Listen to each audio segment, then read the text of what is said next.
சிம்ம ராசிக்கான குரு பயிற்சி பலன்களை சொல்ல போறேன். ஸ்டார்ட்.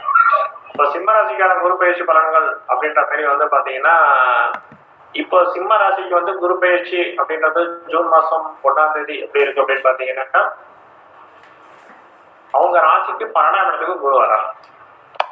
12ஆம் இடத்துக்கு குரு ராசிக்கு வராரு. அப்ப சிம்ம ராசிக்கு என்ன விஷயங்களை தரப்போறாரு அப்படின்னு பாத்தீங்கன்னா, கண்டிப்பா இதுக்கப்புறம் சிம்ம ராசிக்காரங்களுக்கு நல்ல தூக்கம் இருக்காது. தூக்கம் இருக்காது அப்படின்னா என்ன மாதிரி விஷயங்கள் இருக்கும் அப்படின்னா, அவங்களுடைய பணிச்சுமைகள் அதிகமாகும். ஒரு நாள் ஏதாவது ஒரு புது விஷயத்தை தேடிட்டே இருப்பாங்க.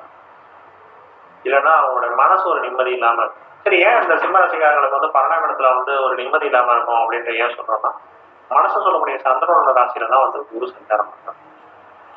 அப்போ அந்த இடத்துக்கு வரும்போது அவங்களுடைய உறக்கம்னு சொல்லக்கூடிய 12ஆம் இடத்தையும் இவர் சற்று பாதிக்க வைப்பார். சரி, சிம்மராசிக்காரங்களுக்கு வந்து பாத்தீங்கன்னா குரு பார்வை அப்படின்றது எங்க இருக்கு அப்படின்னு பாத்தீங்கன்னா அவங்களுடைய 4ஆம் இடத்துக்கு இருக்கு. அப்போ அவங்க சிம்மராசிக்காரங்கள் புது வீட்டுக்கு போவாங்க. அடுத்தது அவங்களுடைய அம்மாவோட ஆரோக்கியமோ இல்ல அம்மா சார்ந்த சொத்துக்களோ அது அவங்களுக்கு கிடைக்கும். அடுத்தது அவங்களுடைய தொழில மேன்மை இருக்கும். இல்ல உயர்கல்வி படிக்கிறவங்க உயர்கல்வி படிப்பாங்க. அடுத்தது சிம்மராசிக்காரங்களுக்கு இருக்கக்கூடிய கடன், எதிரிகள் இதெல்லாம் வந்து குறையும்.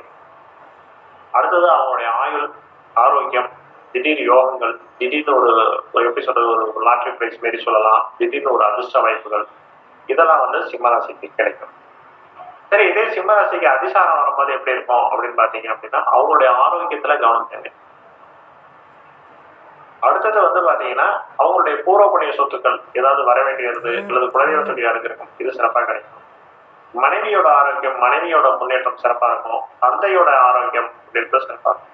ஆனா இந்த குரு பயிற்சியை பொறுத்த வரைக்கும் ஒரு காமனான விஷயம் என்ன அப்படின்னா, சிம்மராசிக்காரர்கள் அவங்களுடைய அப்பாவுடைய ஆரோக்கியத்துல கொஞ்சம் கவனம் தேவை. ஏன் அப்படின்ற ஒரு விஷயம் சொல்றோம்னா, சிம்மராசிக்கு 8வது வீட்டுல குரு பாக்குறதுன்றது இல்லாம மீனராசியை பாக்குறதுனால அவங்களுடைய தந்தைக்கோ அல்லது அவங்களுடைய கௌரவத்துக்கோ கொஞ்சம் பிரச்சனைகள் வரதுக்கான வாய்ப்புகள்லாம் இருக்கு. இது சிம்மராசிக்காரங்க கொஞ்சம் கவனமா இருக்கணும். மகேஸ்வர் சிம்மராசிக்கு சொல்லிட்டேன்.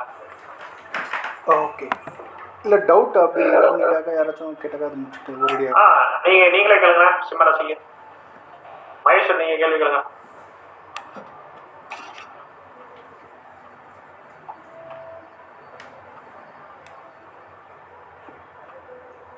சிம்மராசிக்கு என்ன விஷயங்கள் அப்படின்றது கேள்வி.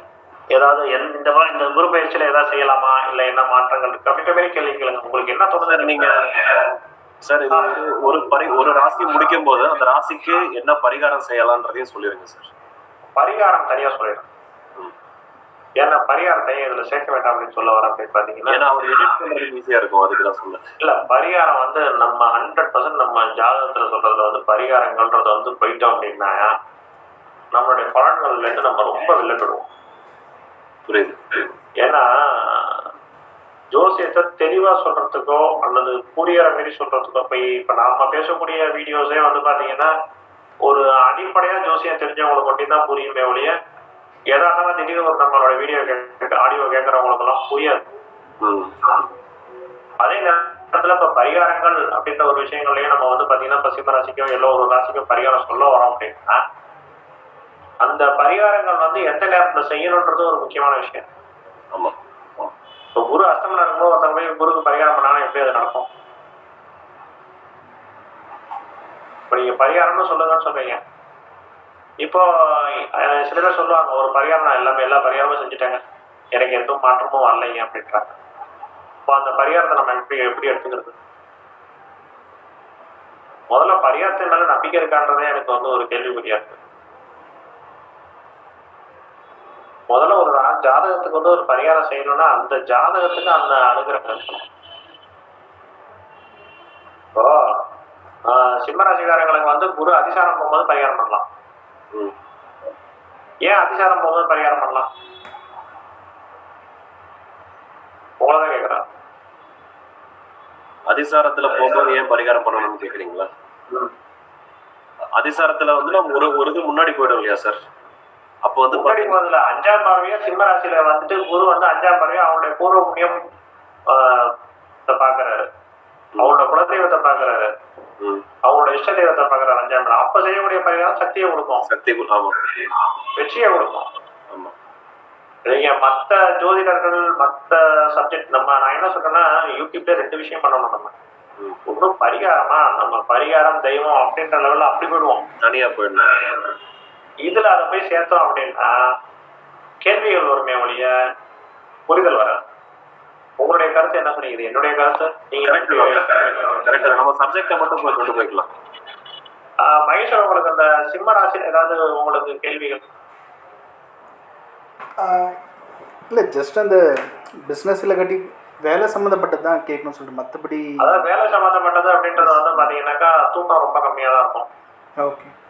காரணம் என்னன்னா வேலையோட பளு அதிகமாக இருக்கும். காரணம் என்னன்னா சந்திரன் 12ஆம் இடத்துல இருக்கு. இப்போ நீங்கள் வந்து கொஞ்சம் சிம்மராசிக்காரங்க என்ன பண்ணணும்னா கொஞ்சம் தூக்கத்தை வந்து சரி பண்ணிக்கணும், வேலைகளை சரி பண்ணி வச்சுக்கணும். ஓகே. அதாவது எப்படின்னா தூங்கணுன்ற நேரத்தில் தூக்கம் வராது. அதாவது ஒர்க்கோட ப்ரெஷர் அதிகமாக இருந்துகிட்டே இருக்கும். சரி, ஏன் அந்த இடத்துல 12ஆம் இடத்துல தூக்கம் வராது அப்படின்னு பார்த்தீங்கன்னா கடகராசி வந்து மனசை சொல்லக்கூடிய இடம், உடம்ப சொல்லக்கூடிய இடம். அப்போ உடம்போட ஆரோக்கியத்தில் கொஞ்சம் கவனம் தேவை. அதே நேரத்தில் வந்து பார்த்தீங்கன்னா உங்களுக்கு வந்து 6ஆம் இடத்துக்கு குரு பார்க்குறாங்க. எந்த ஒரு சூழ்நிலையாக இருந்தாலும் நீங்கள் வந்து சக்ஸஸ் பண்ணிடுவீங்க. உங்களுக்கு வந்து காம்படிட்டரே இருக்க மாட்டாங்க. அப்படியே காம்படிட்டர் வந்தாலும் அவங்கள ஜெயிக்கக்கூடிய அளவுக்கு உங்கள்கிட்ட உங்களோட ப்ரெசன்டேஷன் இருக்கும். அடுத்தது உங்களுக்கான முன்னேற்றம், அது உங்களுக்கான அதிர்ஷ்டம். 8ஆம் இடத்துக்கு குருவுடைய பார்வை, அவரோட வீட்டை அவர் பார்க்குறாரு. அப்போ அந்த இடத்துல அதிர்ஷ்டம்ன்றது கை கொடுக்கும். அப்போ இந்த இடத்துல நீங்க என்ன பண்ணணும் அப்படின்னு பாத்தீங்க அப்படின்னா அந்த அஸ்தமன நேரம். அப்ப ஒரு அஸ்தமனத்தை பத்தி ஒரு விஷயம் பேசலாம். எப்போ பேசணும் அப்படின்னாக்கா அந்த ஒரு 16/7 9/8/2026 வரைக்கும் இருக்கக்கூடிய காலகட்ட நேரங்கள்ல கொஞ்சம் கவனமா இருப்பாங்க. அதே மாதிரி இந்த அதிசாரம் செல்லுது அப்படின்னு சொல்லி ஒரு குறிப்பிட்ட கால நேரங்கள் சொன்னேன். அந்த நேரத்துலயும் நீங்க கொஞ்சம் கவனமா இருந்துக்கணும். இன்னொரு விஷயம் என்ன அப்படின்னு பாத்தீங்கன்னா உங்களோட பொறுத்த வரைக்கும் பாத்தீங்கன்னா இந்த கடகத்துக்கு குரு உச்சம் பெற்று வர்றதுன்றது உங்க ராசிக்கு, அதாவது உங்க சிம்மராசிக்கு வந்து பாத்தீங்கன்னா இயற்கையா வந்து பாத்தீங்கன்னா குரு 5க்கு 8 கூடியவர். அப்ப 5ஆம் இடம் அப்படின்னு சொல்லக்கூடியது குழந்தைகளோட கவன விஷயங்கள்லயும் அவங்களோட படிப்பு எதிர்காலத்திலையும் கொஞ்சம் கவனம் தேவை. அதாவது 8ஆம் இடம் அப்படின்னு சொல்லும் போது பாத்தீங்கன்னா 8ஆம் இடத்துக்கு வரையும் அப்படின்றது 7ஆம் இடம் மனைவி. இப்ப மனைவியோட சூழ்நிலைகள் அவங்களுடைய ஆரோக்கியத்திலையும் கொஞ்சம் கவனம் தேவை. அடுத்தது உங்களுடைய தந்தை 9ஆம் இடம். அந்த 9ஆம் இடத்துக்கு 8ஆம் இடத்துக்கு குரு பார்வை இருக்கிறதுனால அவங்களோட இதுலயும் கொஞ்சம் ஆரோக்கியத்திலையும் கவனம் தேவை. இதெல்லாம் நீங்க கொஞ்சம் சிம்மராசிக்காரங்க கொஞ்சம் நல்லா பார்த்து. வேற இதுல ஏதாவது கேள்வி உங்களுக்கு கேட்கறது இருக்கா? இல்லை. ஓகே, நாகரிகம் சார். இல்ல சார், அடுத்த ராசி போயிடுங்க. இல்ல, இப்ப நீங்க சிம்மராசியில உங்களுக்கு ஏதாவது நான் சொன்ன காரணங்கள் அந்த இடத்துடைய பாவங்களுடைய தொடர்பு முடித்து சொன்னேன், அதுல ஏதாவது புரிஞ்சுதா? புரியுது, ஓரளவுக்கு புரிஞ்சது சார். அதே வரலையா? ஓரளவுக்கு புரிஞ்சது. நம்ம என்ன பார்க்க ஒரு ஜாதகம் நம்ம எடுத்து அனலைஸ் பண்ண நீங்க சொல்ல நான் எல்லாத்தையும் ஓரளவுக்கு பொருத்தி பாக்குறேன். ஆமா ஆமா, அது இதுல ஒண்ணும் இல்லை. நம்ம அந்த இடத்துல போகும்போது அந்த ராசி கட்டத்துல அந்த கேரக்டரை நம்ம போயிடணும். அந்த கேரக்டரை நம்ம போய் பார்க்கும்போது தான் அந்த பாவங்களை நம்ம திருப்பி வர முடியும். மகேஷ், கன்னிராசிக்கு போமா? ஒரு விஷயம் வகுப்பை பத்தி வேற ஏதாவது ஜென்ரலான விஷயங்கள்? இல்லை சார், அடுத்த வகுப்புல நான் நோட் பண்ணிட்டு கேட்குறேன் சார்.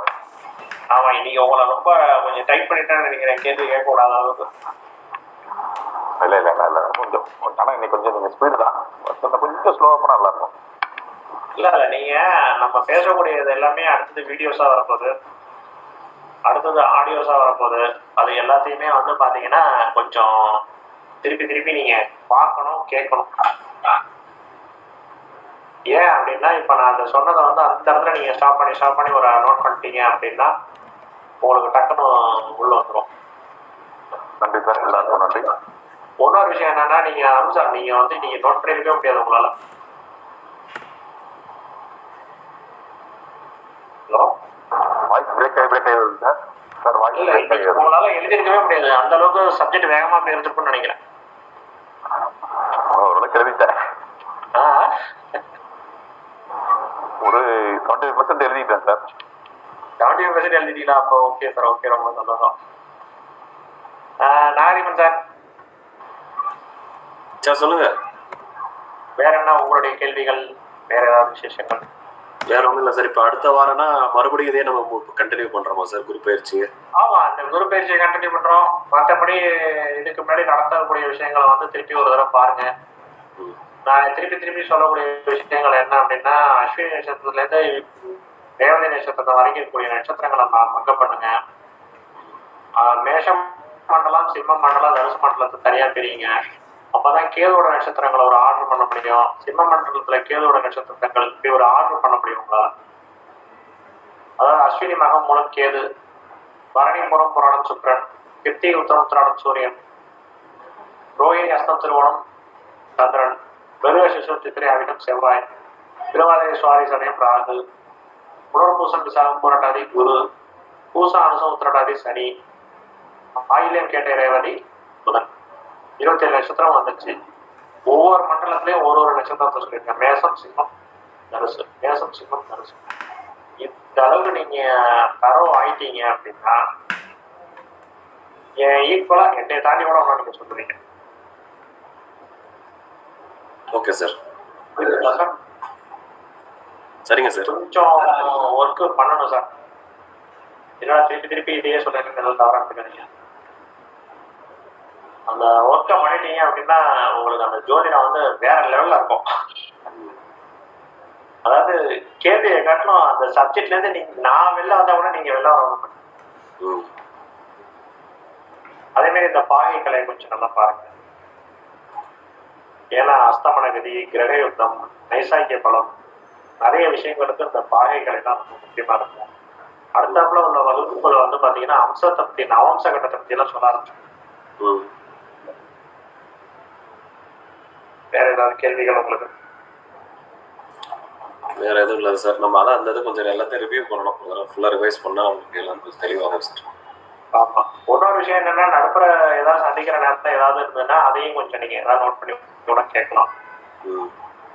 ஏதாவது யாரும் ஒரு கிளாஸ் முடிச்சு அடுத்த கிளாஸ் நடுப்புற வரைக்கும் யாரும் டவுட்ஸே வர்றது. ஆமா, அதை கொஞ்சம் பாருங்க. கண்டிப்பா சார். இதம்மா உங்களுக்கு எப்படிங்க மாறுறது?